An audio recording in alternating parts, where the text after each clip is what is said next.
Itu kayak zombie gitu loh, Dum. Dia nyerang orang-orang yang belum kerasukan. Wah, situasinya benar-benar kacau, nggak kekontrol. Ternyata begitu dia jatuh, lagi ngeliatin gini takut diserang. Pas dia nengok belakang, kita nggak sadar nih di belakang inilah sepuhnya baru datang. Ming yang tadi berhasil kabur dari kamarnya waktu dikunci dan kerangkeng segala macem, udah sampai di situ dia. Selamat datang di segmen baru di episode pertama.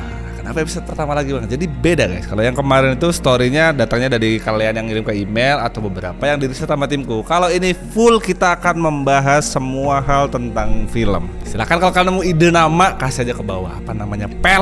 Film atau apalah terserah. Silahkan komen di bawah.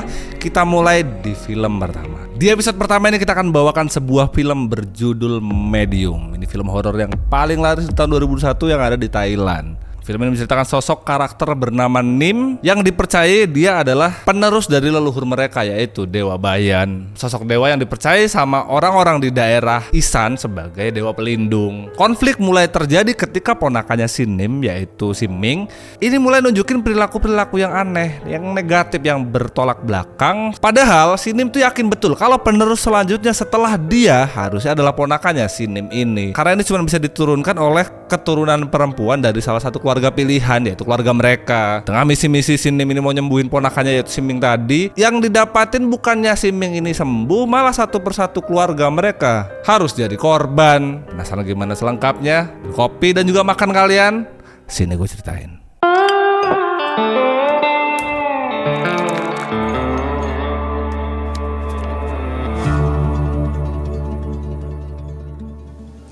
Cerita dimulai dari sebuah keluarga bernama Yasantia.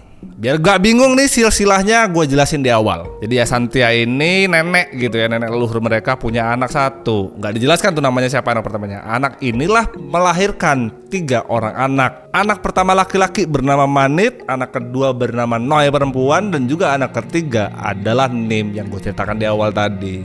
Si Noi ini dia menikah dengan satu keluarga laki-laki bernama Wiroy. Dari pernikahan mereka lahirlah 2 orang putra dan juga putri. Yang pertama kakaknya adalah Mike dan putrinya adalah Ming, yang gue ceritain di awal tadi, ponakannya si Nim. Gitu kira lebih. Cerita ini dimulai dari sebuah daerah yang ada di Thailand, namanya adalah daerahnya Isan. Nah, di daerah ini orang-orangnya tuh masih percaya dengan hal-hal tahayul dan juga perdukunan. Di tengah daerah Isan ini ada satu patung yang berdiri dari sejak zaman dulu, yang dipercaya sama mereka ini namanya adalah Dewa Bayan. Jadi di kampung ini emang ada satu dukun yang tugasnya emang ngobatin dan juga ngelayanin orang-orang yang di sana. Nah, kekuatan dia ini sebagai dukun itu dapatnya dari Dewa Bayan. Dewa Bayan ini dia butuh medium ataupun wadah untuk bisa mewarisi ilmunya turun-temurun. Tapi ilmunya Dewa Bayan ini gak bisa sembarangan diturunin. Dia cuma memilih medium dari garis keturunan perempuan dari keluarga yang dipilih. Dan keluarga yang dipilih itu namanya adalah Yasantia. Di zaman itu adalah namanya Nim. Nim ini perempuan parubaya gitu, yang jadi wadah ataupun mediumnya Dewa Bayan saat itu. Jadi emang dia udah ngelayanin dan juga ngobatin warga sana tuh berpuluh-puluh tahun. Tapi sebenarnya Nim ini bukan pilihan utama yang jadi mediumnya si Dewa Bayan. Dia ini cuma pilihan keduanya. Pilihan pertamanya siapa bang? Pilihan pertamanya itu harusnya kakaknya si Nim, namanya adalah Noi. Tapi kakaknya nih si Noi ini gak mau jadi dukun kayak si Nim. Gak mau lah, kalau mau jadi dukun kau aja lah, aku gak mau jadi dukun. Dia nolak untuk jadi medium dari Dewa Bayan. Dia pergi dari keluarganya, terus dia malah memeluk agama Kristen. Padahal menurut orang-orang sana penolakannya si Noi ini adalah dosa besar, karena memang keturunan yang bisa mewarisi Dewa Bayan ini kan gak sembarangan kan. Dia ini pilihan satu-satunya harusnya. Harusnya si Noi inilah bukan si Nim, tapi dianya gak mau. Udah ninggalin keluarga dan juga lingkungannya, si Noi ini malah nikah dengan pria bernama Wiroy. Wiroy ini dikenal keluarga besarnya gitu ngebawa karma buruk yang diwarisi secara turun-temurun. Bapaknya Wiroy ini meninggalnya karena terus kakaknya juga meninggalnya tuh pokoknya seakan-akan tuh garis keturunannya si Wiroy ini apes mulu, kayak seakan-akan karma tuh nempel gitu sama keturunan mereka. Dari pernikahan itu mereka lah melahirkan 2 anak, namanya adalah Mike dan juga Ming. Mike ini kakaknya, si Ming ini adeknya. Di cerita hari ini kita akan fokus sama si adeknya ini yang namanya Ming. Kenapa gitu bang? Karena abangnya ini udah lama tuh meninggal karena Nah si Ming ini tipikal gadis yang gak percaya gitu sama hal-hal yang tahayul atau perdukunan gitu dia nggak percaya, walaupun bibinya dia sendiri yang namanya Nim tadi adalah dukun. Loksa Resort suaminya si Noi, si Wiroy tadi itu meninggal dunia. Di acara pemakamannya bapaknya si Ming ini semua keluarganya itu datang, termasuk bibinya si Nim tadi.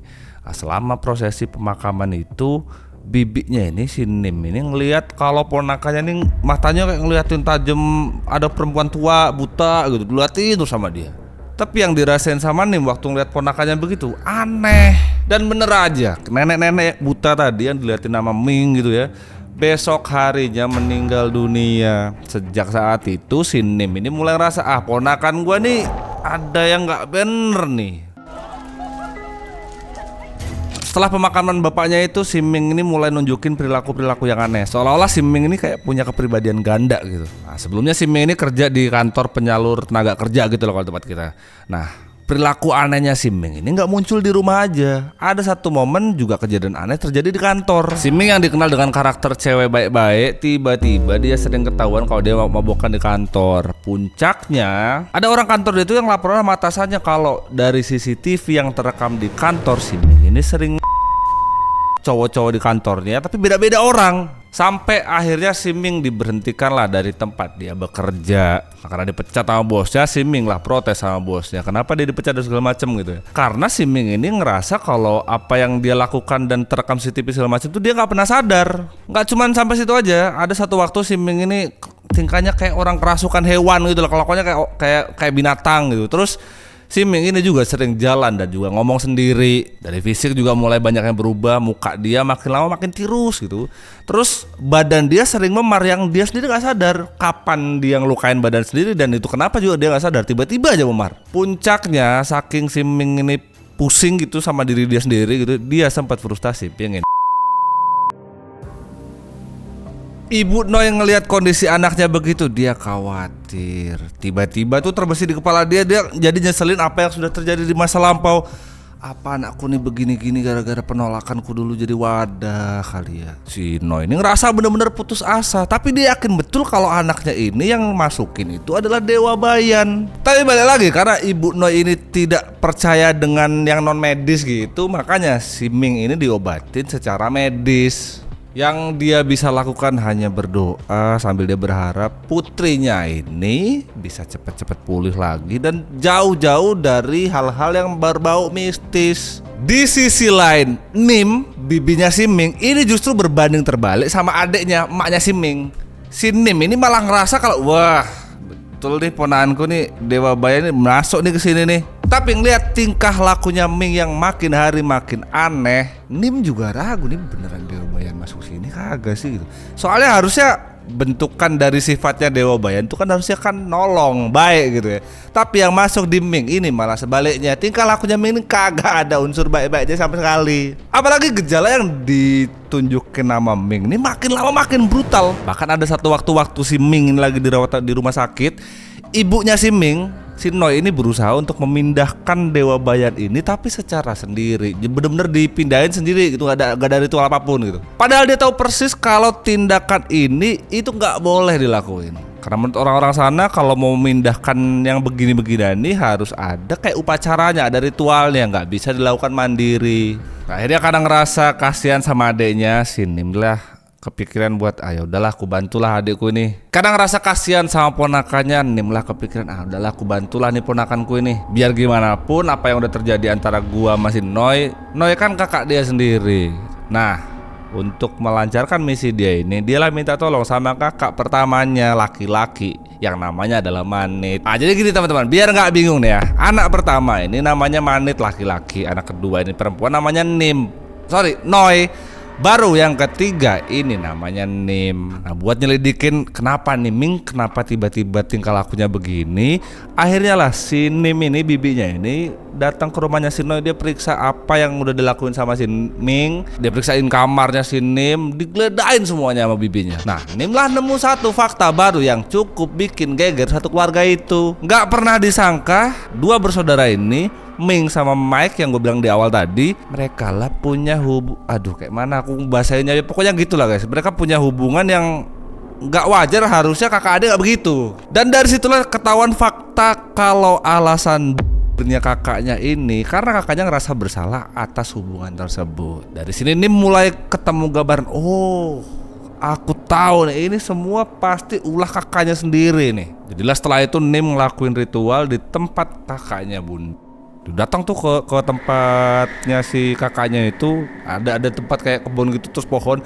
Dia lah bilang tuh sama si Mike, aku tahu lah ini kelakuan kau pasti nih. Udahlah, kau nggak kasihan apa sama adekmu. Nim bener-bener mohon betul sama almarhum si Mike ini untuk gak gangguin lagi adeknya. Itu dilakuin sama Nim tuh berhari-hari. Dia datang ke tempat yang sama ngelakuin ritual lagi, datang ke tempat yang sama ngelakuin ritual lagi, berhari-hari. Lama kali dia lakuin itu terus sampai akhirnya dia nggak nemu tuh jawaban sama sekali. Jadi selama ritual dia bolak-balik itu dia pakai telur gitu, pecah telur gitu. Sampai ada satu waktu dia pakai media telur itu, pas dipecah telurnya warnanya hitam.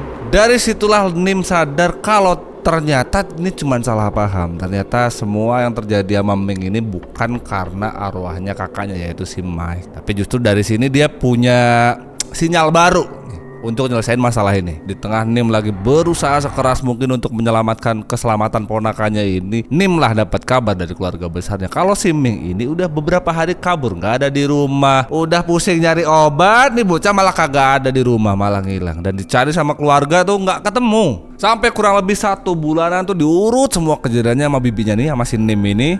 Awal mulanya nih kenapa nih ponakan gue bisa begini? Mulai yang pertama ngiranya karena arwahnya kakaknya itu si Mike tadi, ternyata bukan. Jauh lebih dalam dari itu masalahnya, ternyata ini datangnya dari keluarga bapaknya. Di awal tadi gue udah ceritakan kalau bapaknya ini si Wiros ini punya kutukan turun-temurun. Bapaknya inilah yang jadi sumber masalahnya si Ming. Karena Nim sadar akan hal itu, langsung ke benak di pikiran dia nih, wah aku tahu nih ponakanku nih kemana. Langsunglah dia pergi ke pabrik lama gitu, gudang pabrik yang udah kepake lagi, yang dia tahu betul kalau di pabrik tuh punya bapaknya Wiroy, yang berarti punya kakaknya si Ming. Di pabrik itulah dulu leluhurnya si Wiroy ini ngebantu banyak manusia di sana. Begitu Nim tuh naik ke lantai atas di gedung pabrik tua itu, bener dia kan nemu ponakannya di sana. Kondisinya sudah tidak sangat manusiawi ya, karena memang ditemukannya dalam kondisi yang kurus kering, ya benar tubuhnya nggak keurus. Tapi ya itu tadi masih selamat. Aneh, setelah si Ming ditemuin nama bibinya ini, dibawalah si Ming ini ke rumah sakit. Ibu jangan lihat anaknya begitu, ya Allah nak, badan kamu habis gak keurus. Nangis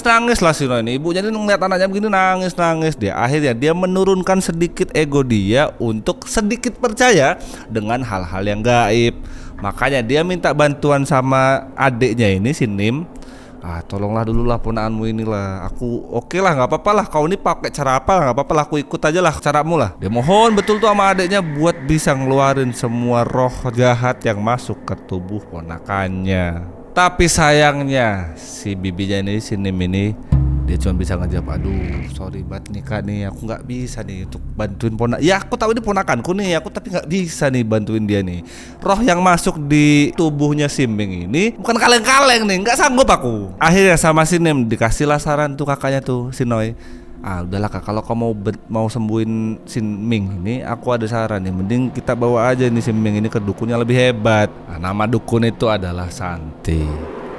Nggak ada pilihan lain, Noi sepakat lah, ya udahlah bawalah anak ini. Akhirnya sama mereka berdua dibawalah si Ming ini ke dukun Santi. Setelah dibawa ke dukun Santi, diperiksalah semuanya, dicek satu-satu sama dukun. Akhirnya lah semuanya keungkap. Si dukunnya ini, si Santi tadi tuh, dukun Santi inilah bilang kondisi tubuh anak ibu ini sekarang ini kayak mobil terbuka gitulah pintunya. Jadi semua roh jahat tuh bisa gampangnya keluar masuk. Itulah yang bikin Ming kondisinya jadi begini. Dan tebakan kita di atas tadi nggak meleset sama sekali. Mulai dari gedung pabrik lama milik keluarganya yang kakeknya si Ming. Bener, semua roh-roh jahat yang masuk ke badannya Ming itu adalah para korban yang dulu dibantu sama leluhurnya Wiroy, yang berarti dari kakeknya si Ming sendiri. Jadi kayak seakan-akan balas dendam gitu lah. Jadi semua roh yang masuk ke badannya Ming ini menuntut balas dendam dari keturunannya Wiroy. Ngedengerin nih si Nim lah mulai mempertanyakan, kemana nih dewa gua nih? Dia mau mulai mempertanyakan keberadaan atau eksistensi dari si Dewa Bayan. Akhirnya dia pergilah tuh ke gunung, tempat di mana patung Dewa Bayan itu berada. Sampainya di sana kaget dia. itu si Nim tadinya benar-benar menaruh harapan besar gitu dia ke sana, malah palanya lah ada potel. Nangis dia bingung. Kayak mana gak bingung gitu? Patung yang selama ini dia rasa ini adalah sebagai dewa pelindung, kenapa kondisinya jadi sekarang begini? Dari sinilah Nim yakin kalau ini adalah sebuah petunjuk bahwa Dewa Bayan ini udah dikalahin sama leluhurnya keluarga Wiroy tadi. Jadi semua dendam-dendam itu udah numpuk. Terlebih si Noi ini kan dulu kan sempat nolak kalau dia mau dijadiin medium ataupun wadah dari Dewa Bayan. Jadi complicated banget lah. Sepulangnya dari rumah Dukun Santi ini, si Ming lah dibawa ke rumahnya. Tapi karena tingkah lakunya Ming ini makin hari makin brutal, makin susah untuk dikendaliin, akhirnya si Ming ini dengan berat hati satu keluarga itu memutuskan untuk si Ming ini dimasukin ke kamar dia ini, tapi digembok dari luar. Nah, sedangkan Dukun Santi dan juga Nim ini lagi kerjasama untuk ritual eksosisme. Eksosisme itu kayak apa ya? Kayak kita ini apa ya?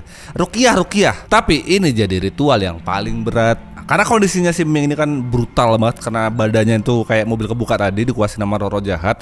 Dimasukin lagi di kamar, dikunci dari luar. Keluarga besar ini cuman bisa masang CCTV gitu di sudut-sudut yang ada di ruangan itu untuk monitoring aja gitu ya, yang dilakukan sama Ming itu apa gitu. Dari CCTV itulah kelihatan hari-hari si Ming ini ngeberantakin tempat kamar dia itulah, ngacak-ngacak rumah. Dia bahkan sering buang air besar tuh kayak sembarangan aja gitu lah, udah bukan kayak manusia lah. Dan masih banyak banget tingkah laku dia yang ini karena keterbatasan di YouTube ini nggak bisa nih gue sebutin. Karena makin hari makin brutal kelakuannya si Ming. Pak D-nya si Manit tadi tuh ditambahin lagi tuh kunci ganda buat nutupin pintu kamarnya. Jadi biar Ming tuh bener-bener nggak bisa ngebobol gitu. Karena si Ming ini kalau malam suka gedor-gedor pintunya kayak mau keluar. Hari ritual semakin dekat. Karena ritual itu udah semakin dekat, mulailah kepikiran ya sama adeknya nih. Kemana nih adekku nih si Nim nih, nggak ada kabar. Udah mau ritual deket nih, tapi kok nggak ada koordinasi apa gitu ya. Nah, karena penasaran lah sama si Noi ini disamperin ke rumah adeknya, yaitu si Nim tadi. Sasampainya si Noi ini di rumah adeknya, kaget bukan main dia. Dia ngeliat rumahnya tuh udah berantakan. Dia tahu betul kalau adeknya tuh rajin gitu ya. Rumahnya udah berantakan. Apa yang ada di sana tuh udah acak-acakan semuanya.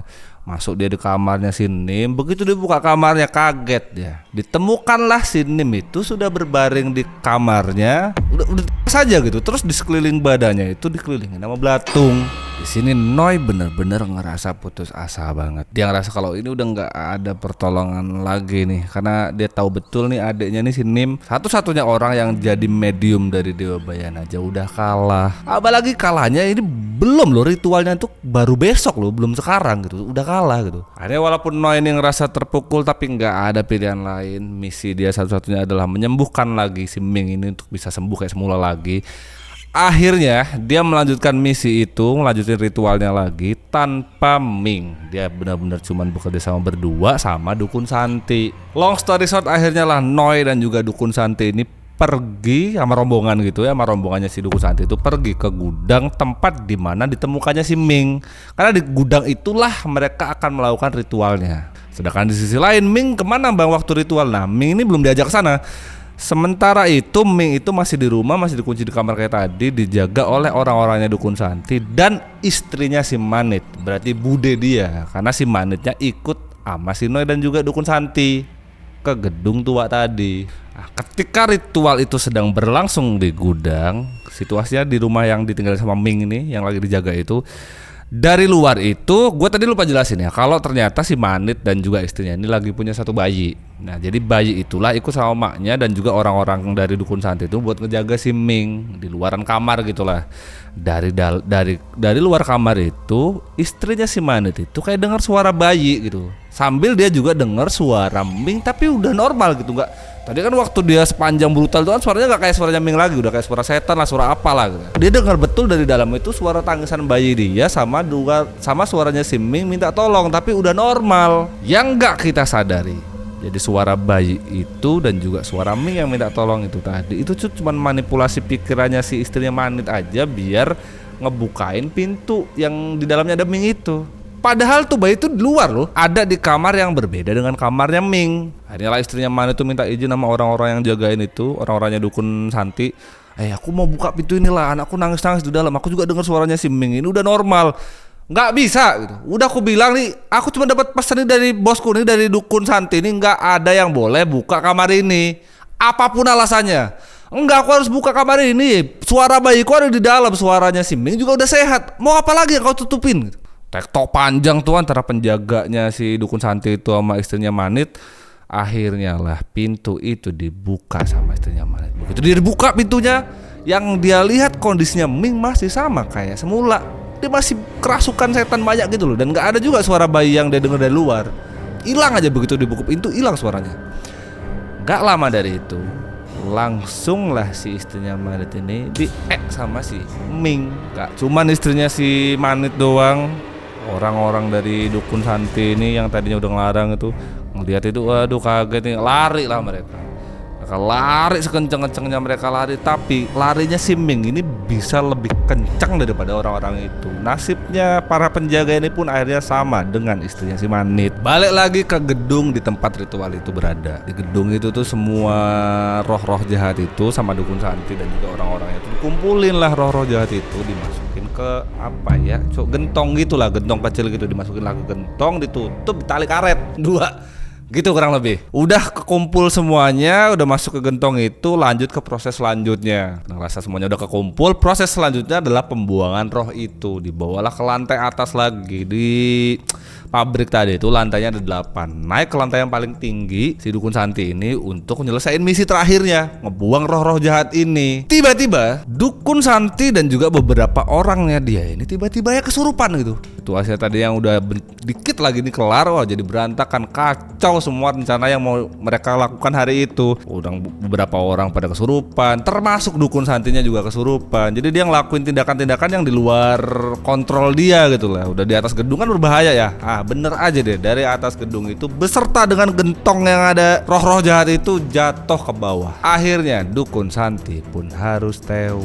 Kalau bayangin Nim sudah gak ada, satu-satunya orang pegangan Noi ini, ibunya si Nim ini cuman si Ming ini cuman Dukun Santi, tewas semuanya. Kayak udah gak ada harapan lagi untuk bisa nyelamatin si Ming. Ya, orang-orang yang kerasukan roh jahat yang ada di gedung itu kayak zombie gitu loh. Dia nyerang orang-orang yang belum kerasukan. Wah, situasinya benar-benar kacau, gak kekontrol, kejar-kejaran satu sama lain gitu ya. Larian gitulah. Yang udah kesarupan ini ngejar yang masih sadar, yang sadar ini berusaha untuk kabur. Sampai ada satu orang yang dikejar tuh sama orang yang kesurupan roh jahat tadi.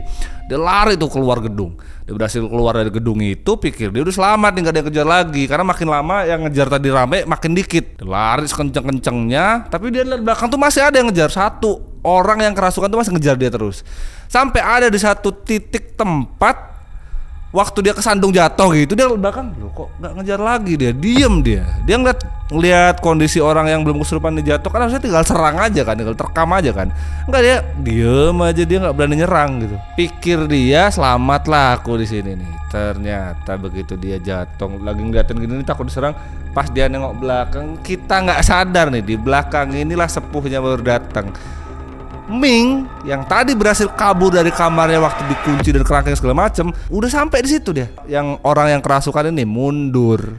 Terus nasib yang orang dikejar tadi gimana bang? Ya nggak bukan dihabisin lah Ming. Kita balik lagi ke dalam nih, kondisi di dalam pabriknya. Di dalam pabrik itu ibunya si Ming ini, si Noi tadi kan sempat gak sadarkan diri juga tuh.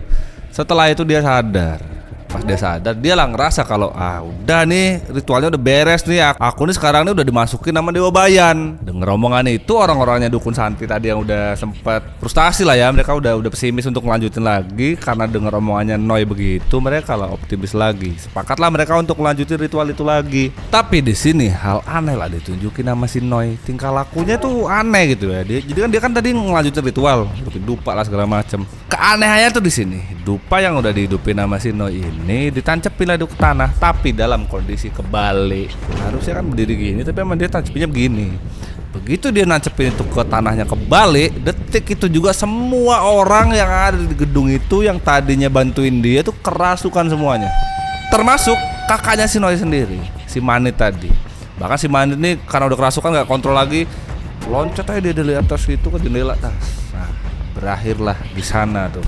Manit akhirnya juga harus nyusul istrinya. Lanjut setelah itu, Ming dan juga rombongan orang-orang yang kesurupan ini udah kayak ketua zombie gitu sama zombie-zombinya pengikutnya gitu. Ming lah datang sama orang-orang kesurupan itu masuk ke gedung.